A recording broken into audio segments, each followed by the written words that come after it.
So hi mga paps, welcome to my channel po. So ngayon po, ang video na iyon nakikita guys, yan po yung nag-viral ngayon. Kung saan, dinagsaran napakaraming mga isda mga paps. Wow! At ito'y labis na ikinatuwa ng mga residente at mangingisda ang pagtagsa ng tunituniladang mga isdang tamban ng pasigan ng karagatan. Nasakop ng Barangay Tinoto, Baasim, Sarangani Province. Itong linggo lang mga paps. Wow! Wow! So ayan mga paps, grabe ang dami ng mga tamban. Grabe, tingnan nyo naman ang paligid na mga puti-puti ng mga isdang tamban guys.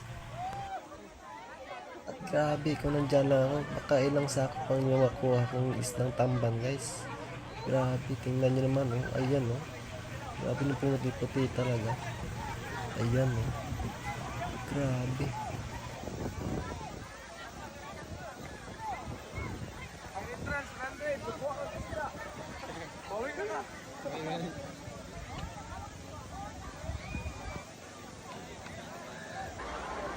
Ayan guys, patuloy pa talaga yung dumadagsa yung mga isdang tamban guys. Ayan. Grabe yan oh.